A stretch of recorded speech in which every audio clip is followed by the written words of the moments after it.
you just remember forever that first sight in the, you know, in that terrible misty rain of this bloody great ship heeling over.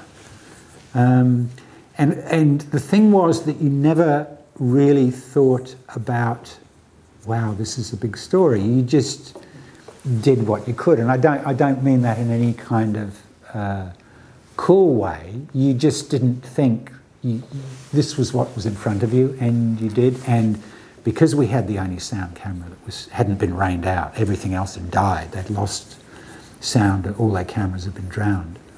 We had the only sound camera on Seatoon Beach. So you kind of, you know, you grabbed a few people and asked them a few questions because that's what you seem to do. Yes, I kind of, to my eternal shame, you know, occasionally you see that footage of me talking to that guy and the army, the Maori army sergeant trying to get him off to, you know, to the ambulance or to get, you know, dealt with, and me just, I pull the blanket over his shoulder in order to keep him there. Not because I'm worried about him being bloody cold. I just want another few seconds, whatever I can get with him, because he's telling a really interesting story about dragging people out of the water, diving in and dragging people out of the water. And, you know, I never knew his name. I didn't probably even introduce myself. But so he was there and he was happy to talk for a few minutes. And so you did it. You didn't. And yes, later, as I say, I do still shudder about going, oh, Keith, what were you bloody thinking? I didn't write for Pukemanu until the second series. I wasn't involved in the first series. And my episode in the second series wasn't particularly distinguished, as I recall. But yes, I think that there were enough people who recognised that this was potentially the start of something. And it was important.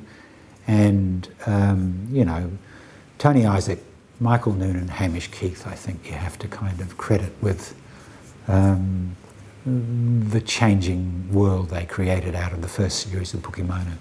I don't think anybody had a great sense of destiny about, you know, we were pleased to be even making any drama because that was new, but by and large we didn't know where it would go, and we certainly didn't know whether it would, because they kept trying to control drama. They put the head of radio drama in charge of television drama, poor old Bill Austin, who didn't know anything about television and had other fish to fry. I mean, so it was always those early days. I can't characterise them as a struggle until later, but you kind of get, okay, let's try and do something. But that was all it was.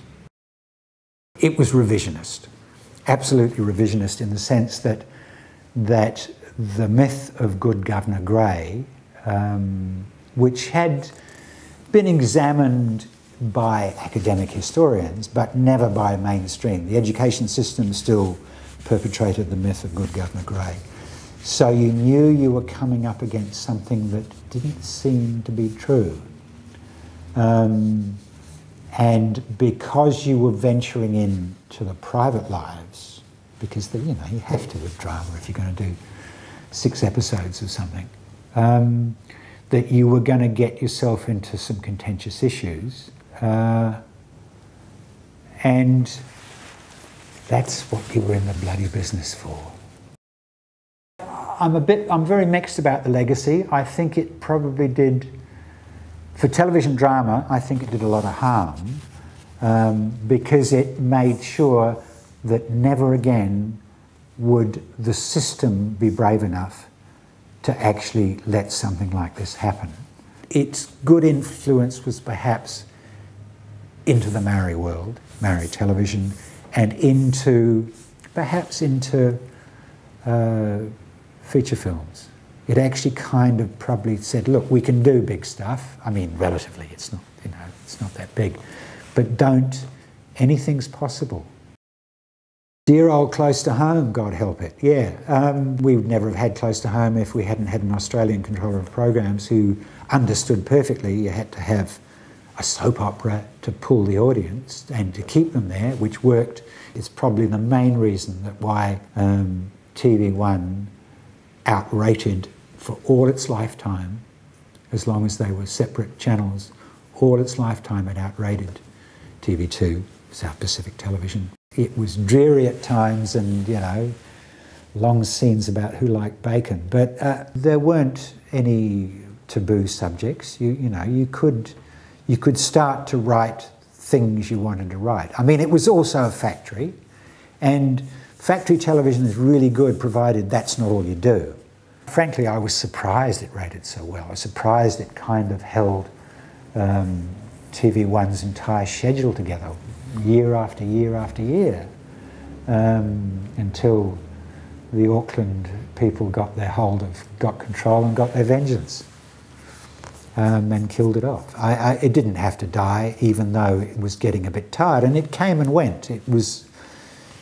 We didn't know how to keep it going for longer than 8 years, or whatever it was. It was probably 8 years. It was Jeff Murphy's movie. He said, you want to write this with me? And I said, yeah, I'll give it a go. And he said, well, put some stuff down, and I did. And I wrote something that was fairly bad, but it was not dissimilar to the story of River Queen, as it turned out many years later. And Jeff said, oh, I don't want to do that, we'll do this. And we did. So I spent some time, a few days literally, we talked it through, sitting, getting drunk in Waimarama through the night, through several nights. And I went away and wrote a draft. The mainstream critics in New Zealand did not like Utu. And some of that might have been my fault in that of the little I'd, got my way on, I did try and give it a contemporary echo, which at the time was the tour, the rugby tour. So there were I was feeling very strongly about the rugby tour. So there's that certain didactic weight in there that creeps through from time to time. But, very proud of Utu still, even a minimal involvement, because, I've always half joked, and it's only half a joke, that I was Jeff's typist, and that's fine. I was happy to be Jeff's typist. I'd written the Film Commission assessment for Smash Palace saying this movie should not be made. It's terrible. This is an appalling script, and these are the things that are wrong with it. In fairness to myself, it wasn't the script we finally shot quite. There were many big changes. Bruno didn't make my character drink a cup of his piss, which he did in the original. There was some of that stuff. He rang up and said, I tell you what, I'm going to get my own back and you're going to play the bloody cop.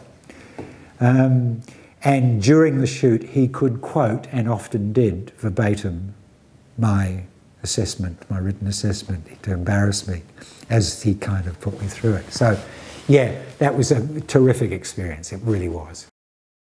If I had any contribution, I stood there and I made a living in something that no one had really made a living out of before. And I did it mostly by craft, some few cunning tricks, but if anything, if anybody was watching, and I'm surprised anybody was, I said, yeah, this is possible. And it also can be bloody good fun. I mean, there will be a lot of tears and you'll get kicked in the head a bit.